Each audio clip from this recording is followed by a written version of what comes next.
Loans by Katrina. I'm glad you decided to come back. Today we have another topic that is near and dear to my heart because I am a daughter and I am almost 50 something ish. So that means we have aging parents. So we're talking about another life transition phase. And I brought back our life transition expert to have this conversation with me, none other than our friend Tina Dixon. Hello. Hey, our favorite homegirl Yes. and Miss Life Transition Coach, Miss Everything for this topic. Tina, this one is close. So I'm not gonna be emotional. Like I have my feet in my shoes like this. So I'm like, stay strong, Okay. stay focused. Yes. Because the every day we wake up, our parents are waking up. Our parents are getting older, and we want to assist them with transitioning with dignity and Mm-hmm. grace and strength and all of the things because it's already a lot to not be who you were Yes. and to wake up and say, oh my goodness, I am closer to heaven than I am to anything else, and just having those conversations and looking at plans because we make plans to travel and all of the things. But I don't know if we necessarily plan for transitions in life like us just getting older the way we're supposed to. Right. We Yes. try, We but I don't try. think we necessarily do it. And I know for our family in particular, my father in law has dementia. So making those transitions and making the right decisions. And I've had my colleagues, friends that I work with, who have had to sell their parents' homes and had to make life decisions not quickly. Mm-hmm. Sometimes it'll be maybe I'll have someone come in and stay with them first in their Mm-hmm. own home. Mm-hmm. And then that gets to be a little bit too much. So now maybe it's what is it? I can't even remember the word of it. It's memory care Oh. services. Mm-hmm. And then it's going into a rehabilitation type facility and all of the things. But then we still come back to deciding what to do with the familial home, Mm-hmm. which I know when we had you on before and we talked about the divorce episode, it's the emotional attachment. Yes. So there's even a greater emotional attachment to the home that my mom or my dad lived in, even if the transition is they're no longer with us. Like, that's a difficult Yeah. space. So many memories. Very difficult. Yes. So, and so first I'll say I'm Tina Dixon Yes, yes. with Coldwell Banker Realty.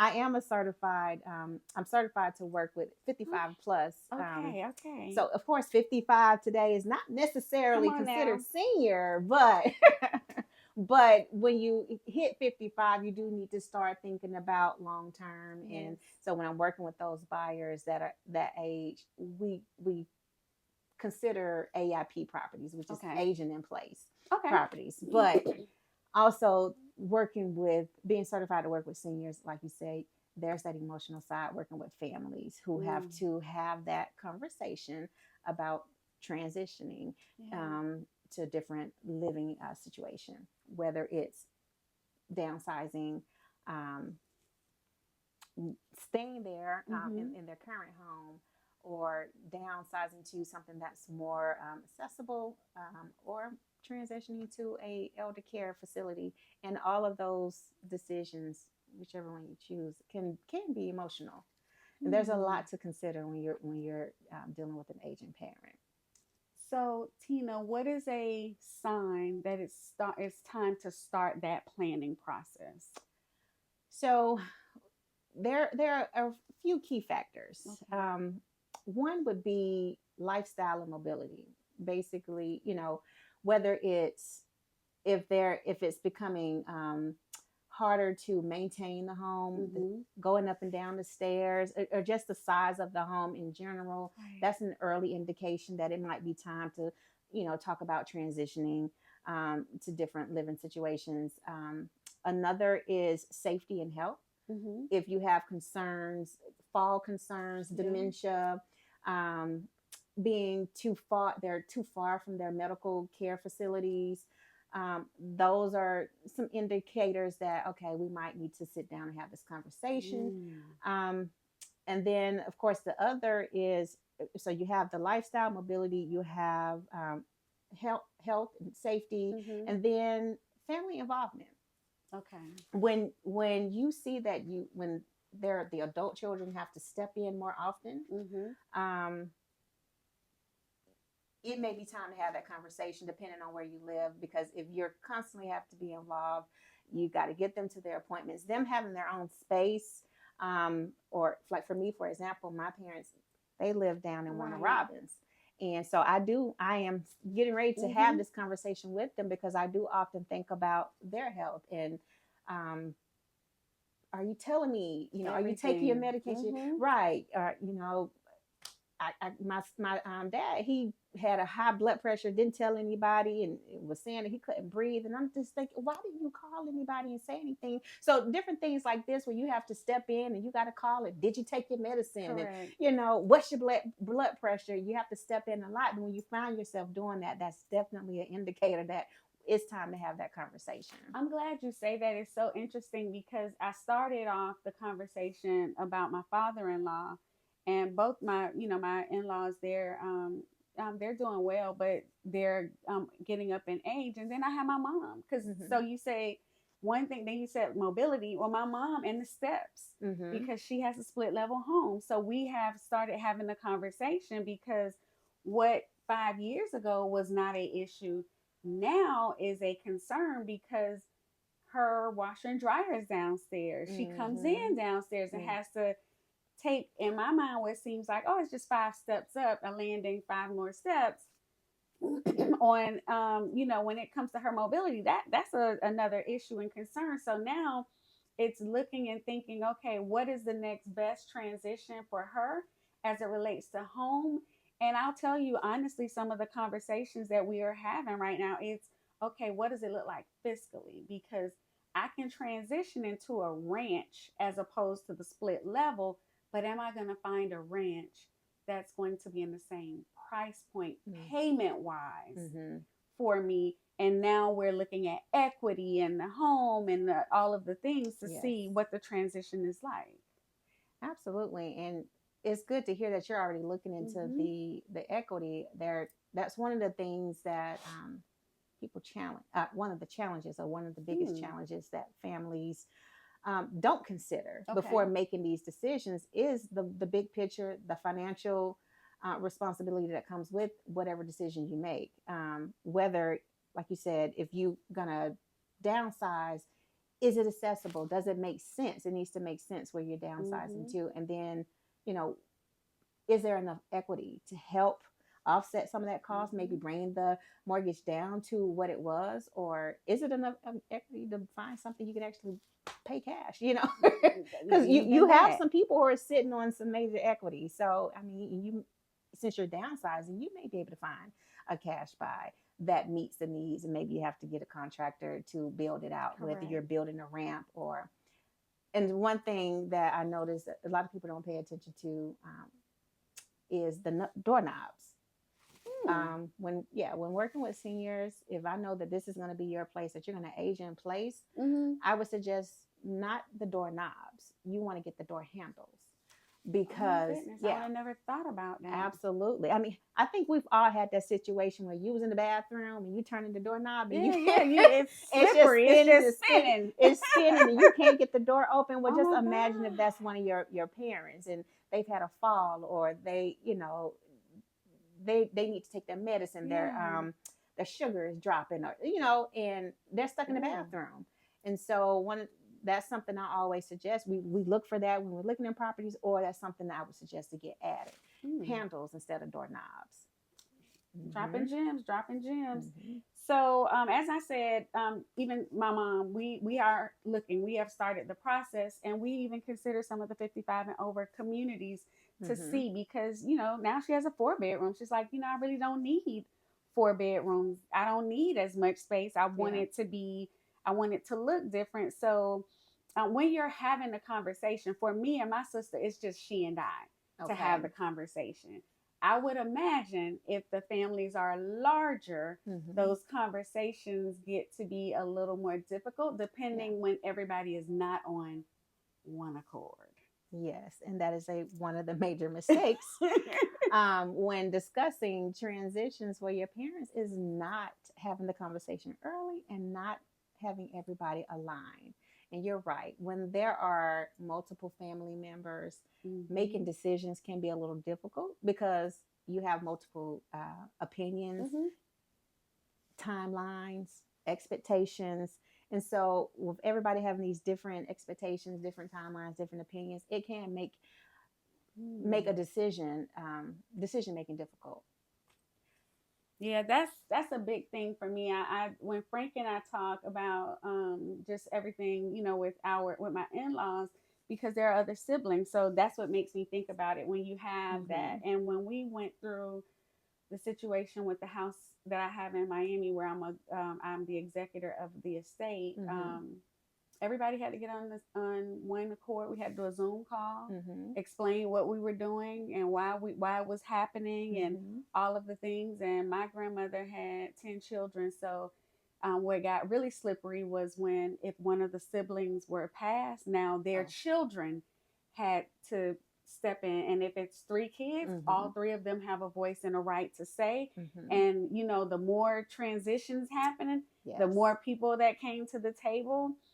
It wasn't difficult because it was, my uncle had been living there, so it just made sense. Everybody, but there was one slither of the family Yeah. that just felt like it was another thing, and you don't think about it because it seems so simple. It's like, well, this Hmm. is what it has been. This is who's lived here, but you don't know the thoughts that people are having in their mind about what they're owed, what's due to them, Hmm. what's a birthright, even I Hmm. would venture to Hmm. maybe say, until you get into those discussions. So, Tina, what are some of the common mistakes that you see that families have when they're getting ready to make these transition plans and things of that nature? Well, I would say one of the biggest mistakes is just not having that conversation early. So it was good to hear that you say, did y'all got on a Zoom? You Mm-hmm. want to start those conversations early. Don't wait until there's like a crisis, Correct. because then you have to make a quick decision or you're making decisions out of stress and things like that. So not having the conversation early and with that conversation, it's going to be difficult, but it's important to sit down and have that conversation so you all can see the total cost of what transitioning is going to look like as well. So that's another mistake. Don't assume that just because you have this asset, there's a lot of equity, because you have to sit down and have those Mm-hmm. conversations. How much equity is left? And the reason I bring that up is because I also deal with probate, and this happens as well when you get ready to sell the house and you think there's so much debt, Mm-hmm. but grandma, mom, she's co-signed for this person and that person. There's Mm. liens, and all of those things are going to come out of that equity once they That's find right. out um, that Yeah, everybody wants to get yeah, paid. everybody wants to get paid. So you have to have these difficult conversations and Mm. understand one, the true value of the house, how much equity is there, and what can you do with that equity. Mm. Prioritizing what the goal is the goal to move closer to family, is the goal to maybe just maintain where you're at, do have a contractor come in and make it accessible so they can remain there, or is it transitioning into elder care? Not being aligned is one of the biggest mistakes, because that's how you end up having tension in the family, or division in the family, because Mm. one person wants to do this or one person wants to do that, different opinions. But if you sit down and have that conversation early, if you take a look at the total cost of what it looks like to transition, whichever decision that you make, you avoid that stress and the attention potentially. So when a family calls upon you for that service, what is that? What does it look like? How do you facilitate that? So when a family calls me, I do want to sit down with them to ask them what is their priority, Mm-hmm. because I do need to understand that, what's the ultimate goal here. Um, are we downsizing mom, Mm-hmm. to another property? Are we, you know, um, going to find her elder care? Because I do have some relationships with different senior Mm-hmm. living facilities. What including active adult facilities as well. So do I need to give them resources for that? So my conversation with them is first is just understand their goals at hand, understand their timeline, Mm. um, understand the timeline, and is everybody in alignment as well. The fact finding The fact component of it. finding, yes, and then of course the equity, You what said it can sell something for. that really made me I want us to pivot because there are some people who have a big issue and problem with, because you talked about different facilities and things of that nature, Mm-hmm. and it almost feels like I'm abandoning my loved one if Mm-hmm. I go that route versus the route of having them here or there. And I have a girlfriend who had to make the difficult decision, because at the time she was a single mother of two, and then she had her mother, and her mother's health began to decline drastically, and then it was the memory component with the Mm-hmm. health. So at first it was living separate and Yeah. then checking. You're close enough for me to check, but then it became a safety issue. So Mm-hmm. now you can't. And there were others who had varying opinions. They were like, I can't believe you put her in a home, or this, that, and the third. But none of the I couldn't believe that you did that ever went to go visit her. That now that is also another challenge, because you have to balancing emotion and responsibility, and Mm, oftentimes that decision that you make that's best for your parent, because everybody wants to make the best decision for their correct. parent, but that decision could come with guilt. Mm, You're feeling guilty because, like you said, you're feeling like you're maybe pushing change too soon, or you're taking something away from them, because you have a lot of parents who don't want to leave, who could that be too. stubborn. Yeah, that They're too. like, I'm fine, but they're really not. But that guilt will kick in because you're taking them away and you feel guilty. So that is another challenge, with making the decision to transition. Um, But how do you help people with that? Is it a timing? it, it's definitely a timing thing, and having having that emotional support too, because you have to have your family backing, family support. And then I always lead with all of these life transition um, scenarios. I always lead with empathy, Mm-hmm. so I always take the moment to listen. Correct. I have to listen, and not just listen to the family, but I listen to the elder, the senior as well, and I listen to everybody. Just being a listening ear, making sure I'm also neutral in situations like this. You have to be a neutral party as Mm-hmm. well, to kind of help with the emotions, because they're going to be high in that as well, especially when you're dealing with multiple people. Mm. So just being giving them structure, and clarity, and resources as well. That's the best way, that I can help them. That guilt component is so, because it's on. I mean, you feel bad if they're not well, Mm-hmm. if they're not kept and cared for. You feel bad if you're transitioning. But for me, in my mind, I just think of level of care and life and dignity and being able to do the things that they need to do. So I can definitely, when you said guilt, I didn't coin the term, connect the term with it. It was another emotion that I was thinking all together in my mind, but definitely wanting to get ahead of it, and even processing the guilt that Mm-hmm. you may have for whatever reasons. Because depending, especially when it's more than one, like I said, for my sister and I, it's us when it comes to making decisions. For my mom, so we are different people, but we process good together. But when you have three, four, five, six, seven Mm-hmm. siblings, and some who are living in state, some who are out of state, some who are close, some who are near, some who are attached, some who are detached, Mm-hmm. it kind of starts to look a little bit different. So, as it relates to your services, I heard you say you are doing consultations. You do fact finding. You've developed a robust network of partners that you can assist with transitioning and providing some referral services and things of that nature. Mm-hmm. What happens when it's time to sell a home for a senior or a aging parent that is no longer able to manage all of the things? So usually, well, I can offer the services like a concierge services because Okay. generally when you're working with the seniors, you're right. They don't have the mobility to pack. And one of the things you'll also notice is they have a A lot of lot of stuff. stuff. Where's the stuff They going? got a Where's the lot of stuff stuff. going?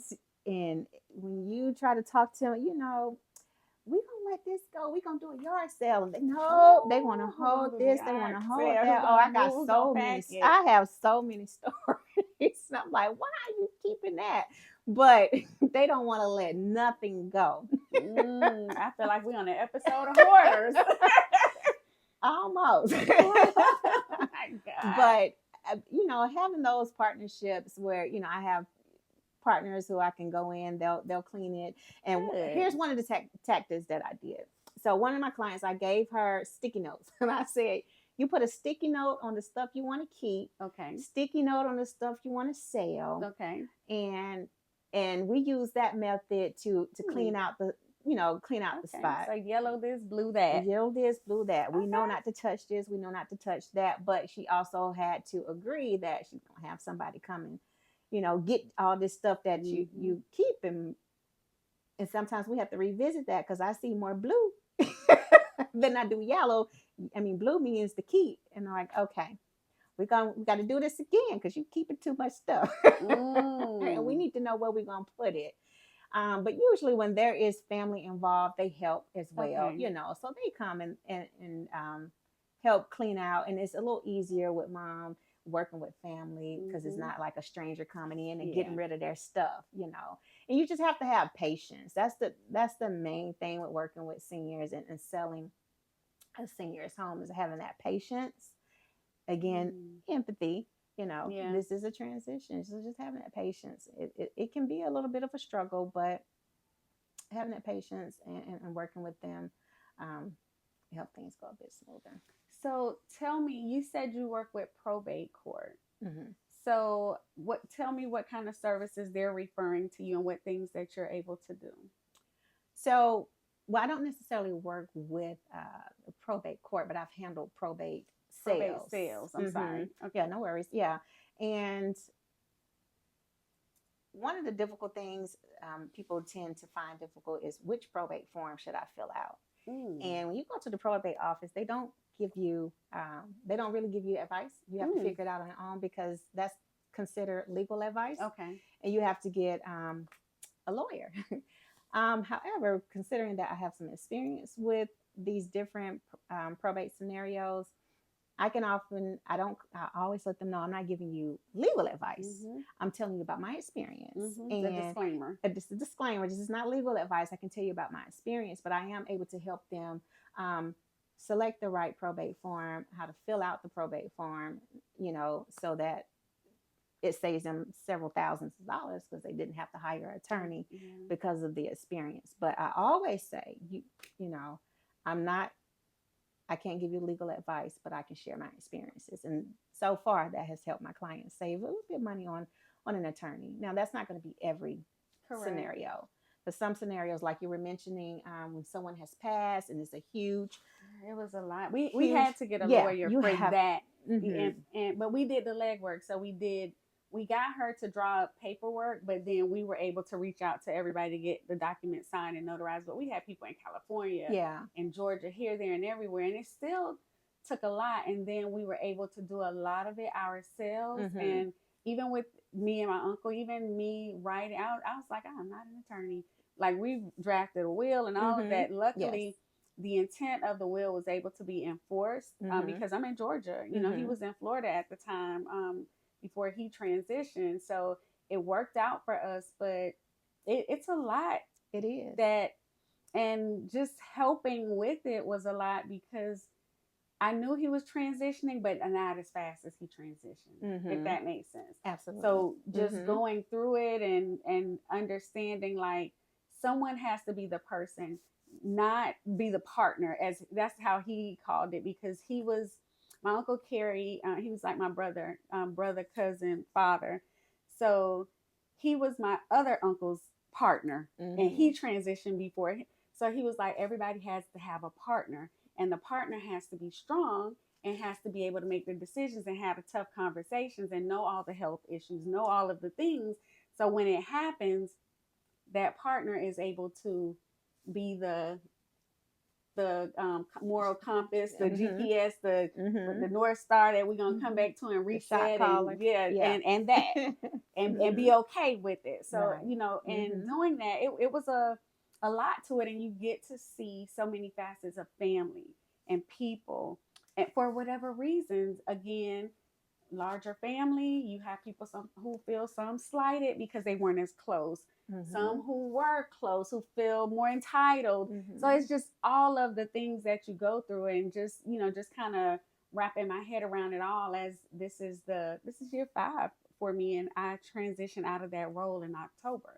So now we still go back to have to bring a lawyer in to undo the things that were put in place to take my name off of certain things, and then the person who is now responsible, are they ready to be responsible? Because I've been being responsible for 5 years, and probably not. And then you have to do another thing, because you have to make a decision.